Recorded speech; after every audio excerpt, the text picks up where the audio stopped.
Assalamualaikum warahmatullahi wabarakatuh. Berjumpa lagi di channel Teknisi HP Banua. Oke kawan-kawan, hari ini ada servisan lagi Oppo A37 yang mana kita lihat sama-sama di sini touchscreen-nya ini pecah ya teman-teman, sehingga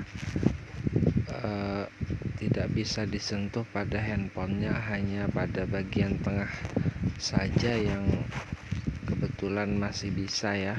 Ini tombol kembalinya pun saya pencet-pencet tidak bisa kembali. Ini keadaan handphone dalam keadaan menyala ya teman-teman, tetapi saya tidak bisa menambah pencahayaan pada handphone ini ya, karena di bagian atas memang tidak bisa disentuh. Oke, kali ini untuk tutorialnya yaitu pada penggantian LCD-nya saja ya teman-teman, yang mana LCD pada Oppo A37 ini full set juga ya dengan touchscreen-nya. Oke, terlebih dahulu seperti biasa kita akan lepaskan dulu pada cover belakangnya. Oke, kita congkel saja ya teman-teman. Nah, di sini terlihat pada baterainya pun sudah bukan yang original lagi ya. Dan saya rasa ini sudah mengalami beberapa kali perbaikan sebelumnya. Dan seingat saya juga ya teman-teman, handphonenya ini sebelumnya sudah pernah diservis di tempat saya, yaitu perbaikan pada switch on off nya, yang mana waktu itu saat pemasangan pun sangat susah ya teman-teman, karena yang saya pakai adalah switch on off untuk tipe Oppo A39, karena kebetulan kemarin saya tidak mempunyai stok yang sama persis dengan fleksibel switch on off pada Oppo A37 ini. Oke, seperti biasa ya, kita akan lepaskan dulu penutup kalengnya pada bagian atas di sini ya teman-teman, yang mana di sini juga terdapat fleksibel, yaitu fleksibel dari touchscreen-nya yang terpisah dengan LCD-nya ya teman-teman. Oke, ini sudah kita lepaskan. Nah, ini dia ya, fleksibel dari touchscreen-nya tadi ya. Oke, untuk melakukan penggantian LCD, untuk lebih mempermudah, kita angkat saja papan PCB-nya ini. Jangan lupa juga pada antenanya ya. Nah, ini kalau untuk kameranya kita lepaskan saja, karena itu kamera di lem ya.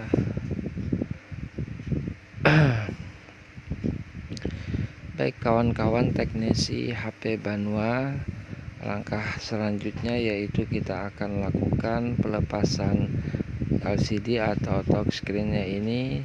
Saya hanya menggunakan bantuan cairan thinner saja, karena yang mana sama-sama kita lihat pada LCD-nya ini memang sudah terlanjur rusak. Tetapi untuk kalau LCD-nya ini tidak bermasalah atau masih bagus ya, jangan memakai thinner terlalu banyak, takutnya nanti cairan itu masuk ke dalam LCD-nya. Jadi ini tutorial yang saya praktekkan hanya untuk LCD yang sudah memang tidak bisa dipakai lagi. Nah, ini saya tambahkan cairan thinnernya cukup banyak ya teman-teman, untuk lebih mempermudah melepaskan touchscreen-nya ini, yang mana di sini LCD-nya masih yang original ya. belum pernah mengalami penggantian juga sebelumnya. Nah, hanya seperti ini ya teman-teman. Di sini kita sebenarnya harus hati-hati ya teman-teman, tapi karena ini sudah memang rusak, tidak sengaja juga saya ketarik fleksibel dari touchscreen-nya itu putus ya. Nah, lain kali kalau LCD-nya ini masih berfungsi dengan normal atau tidak rusak, misalkan saja kita mau menggantikan penggantian premnya ya, nah itu saya sarankan gunakan blower ya untuk membantu pelepasan pada LCD-nya. Oke, ini untuk premnya saya sudah bersihkan juga ya dari sisa lem yang tadi menempel pada touchscreen-nya. Langkah selanjutnya yaitu kita tinggal siapkan penggantinya terlebih dahulu ya teman-teman. Ini LCD Oppo A37. Nah, sebelumnya ya kita akan tes terlebih dahulu pada LCD-nya ini apakah tidak mengalami kerusakan. Yang namanya kita beli tidak dites, jadi pada saat kebetulan waktu pemasangan inilah saatnya kita lakukan pengetesan sebelum pemasangan menggunakan lem ya. Oke teman-teman, ini saya pasangkan ya pada soket LCD-nya, dan langsung saja kita akan pasangkan baterainya ini ya teman-teman. Kita akan tes terlebih dahulu pada LCD-nya ini. Nah, ini dia teman-teman. Handphone ini memang berkendala pada switch on off-nya, yang mana di sini kuningan dari fleksibelnya itu sangat sedikit ya, atau lebih ramping dari yang terpisah antara pin yang satu dengan yang lain itu terlalu rapat begitu ya teman-teman. Karena ini kebetulan kemarin saya pasangkan fleksibel yang bukan dari Oppo A37. Oke, untuk lebih mempermudah saya coba dengan menggunakan pinset saja ya untuk menghidupkan handphonenya. Tapi ini saat saya coba masih tidak mau menyala.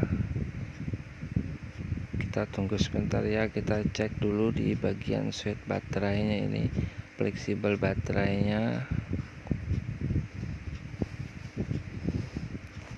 Beginilah ya teman-teman, kalau servis handphone yang mana sudah mengalami beberapa kerusakan itu memang agak sedikit rumit ya. Oke, kita coba terus ya, jangan pantang menyerah ya. Jangan putus asa, maksud saya teman-teman. Yang namanya si tukang servis sebisa mungkin bisa menghidupkan handphone itu adalah suatu kebanggaan. Setuju ya teman-teman ya. Nah, kalian bisa lihat sendiri ya teman-teman, betapa sulitnya saya menghidupkan handphone ini. Kita coba kembali dengan menggunakan pinset ya.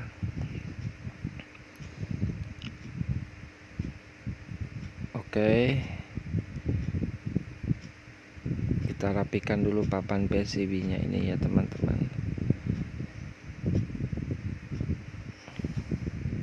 Lalu kita akan pasangkan juga pada fleksibel touchscreen-nya, karena di sini handphonenya sudah mau menyala.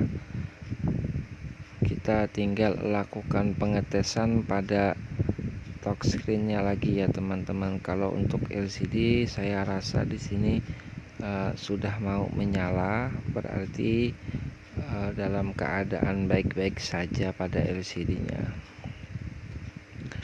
Oke ya teman-teman,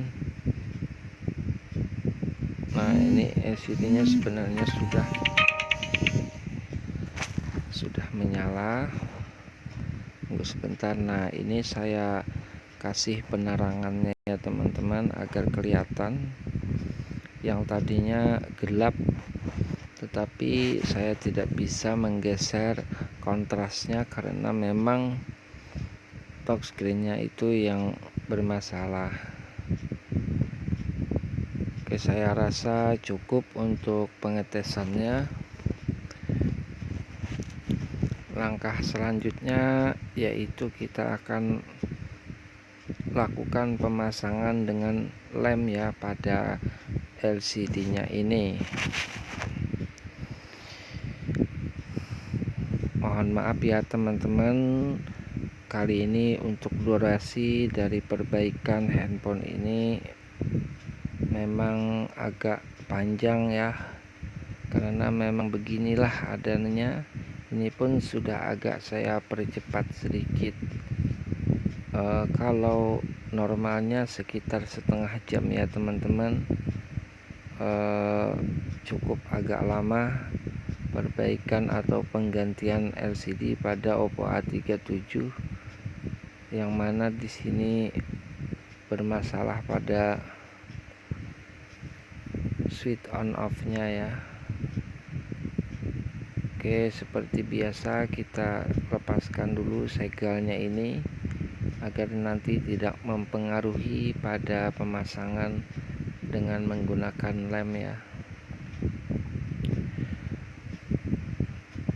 Baik, saya akan tambahkan dulu di premnya ini, saya oleskan lem ya, cukup di sekelilingnya saja, tidak perlu di bagian tengahnya ya teman-teman, karena siapa tahu nanti teknisi yang selanjutnya melakukan penggantian LCD lagi tidak mengalami kesusahan ya pada pelepasannya, jadi tidak perlu dilem di bagian tengahnya. Oke, ini untuk penutup speaker jangan sampai kelupaan ya, dipasangkan juga agar terlihat lebih menarik atau seperti sedia kala, seperti mana aslinya. Oke teman-teman, kalau sudah kita pasangkan begini, lalu kita tambahkan karet, kita ikat ya dengan karet seperti ini, yang mana yang sama-sama kita tahu juga ya, LCD pengganti itu memang sedikit sekali agak lebih tebal dari LCD yang aslinya. Jadi kalau bisa kita ngakalin agar bisa memasangnya dengan presisi, atau sebisa mungkin bisa kita pasangkan dengan rapat. Oke ya teman-teman, langkah selanjutnya yaitu kita tinggal pasangkan saja kembali pada papan PCB nya ini.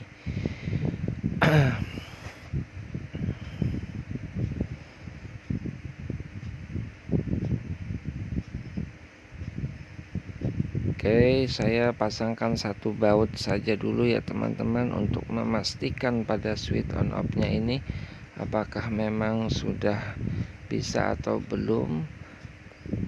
Ini adalah komponen yang sangat penting dalam handphone ya teman-teman, yaitu tombol powernya ini.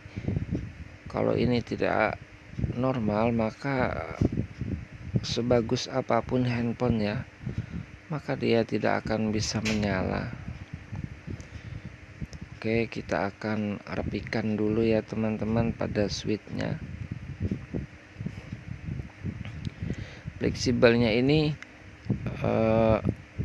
min sama plusnya itu sangat berdekatan ya, sedangkan yang ada di pin PCB-nya ini lumayan agak sedikit jauh, yang namanya juga berbeda pada tipe handphonenya ya yang saya pasangkan ini. Jadi untuk penempatannya itu harus benar-benar pas ya. Ini kok handphone terlalu ngerjain ya teman-teman. Saya itu sampai bongkar pasang beberapa kali. Nih, kalian bisa, mohon maaf ya kalau ini masih saya keterbatasan dalam kamera ya, masih menggunakan handphone teman-teman. Mudah-mudahan nanti ada rezeki, saya bisa beli kamera yang agak bagusan untuk buat bikin tutorial video untuk kalian semua. Doakan saja ya, dan dukung selalu channel saya dengan cara kalian subscribe dan juga like, serta di komen ya, diberikan masukan kepada saya. Sama-sama kita belajar dalam perbaikan handphone. Dan saya minta juga kepada kawan-kawan agar kiranya bisa menekan tombol lonceng atau tombol notifikasinya, supaya kalian selalu berlangganan dengan tutorial video dari saya setiap kali saya mengupload. Oke teman-teman, ini kalian bisa lihat ya, fleksibelnya ini sangat rapat memang, bikinan dari pabrikan. Ternyata putus ya teman-teman. Ini putus dikarenakan saya sendiri, saya rasa begitu ya teman-teman, karena keseringan bongkar pasang untuk mempresisikannya tadi. Oke, tidak apa-apa, kebetulan saya masih mempunyai fleksibel yang sama ini ya teman-teman, yaitu fleksibel switch on off. Yang saya ingat, saya masih punya beberapa untuk tipe A39 ya teman-teman. Nah, ini fleksibel switch on off. Hanya ini yang saya punya, yang mana saya lihat fleksibelnya hampir mirip, tetapi hanya perbedaannya pada kuningan yang menghubungkan ke switch on off nya itu yang agak sedikit berjauhan ya. Jadi kita tinggal presisikan dengan benar. Yang penting handphone ini harus bisa menyala, harus ya teman-teman. Kalau sudah bongkar itu, kalau teknisi itu tidak bisa memperbaiki, rasanya gimana gitu ya. Oke, ini saya sudah pasangkan, tinggal kita pasangkan papan PCB, dan kembali kita pasang satu baut dulu ya untuk pengetesan apakah sudah terpasang dengan benar pada fleksibel switch on off nya ini. Oke, kita langsung saja tekan tombol power. Alhamdulillah ya teman-teman, sudah terpasang dengan benar. Sisanya yaitu tinggal kita rapikan saja. Ini untuk durasi mohon maaf sangat panjang ya teman-teman, dan saya rasa ini tinggal merapikan saja lagi ya teman-teman. Untuk pengetesan LCD dan juga switch on off nya sudah saya lihat sudah terpasang dengan benar. Jadi saya rasa untuk tutorial videonya cukup sampai di sini dulu ya. Kita akan berjumpa lagi di lain waktu dan kesempatan pada perbaikan handphone selanjutnya. Saya teknisi HP Banua mengucapkan banyak terima kasih kepada kalian semua yang sudah mendukung channel saya sejauh ini. Semoga bermanfaat bagi saya pribadi dan kalian semua. Oke teman-teman, salah hilap saya mohon maaf. Assalamualaikum warahmatullahi wabarakatuh. Jumpa lagi di lain waktu dan kesempatan. Salam teknisi HP Banua. Salam sukses selalu ya.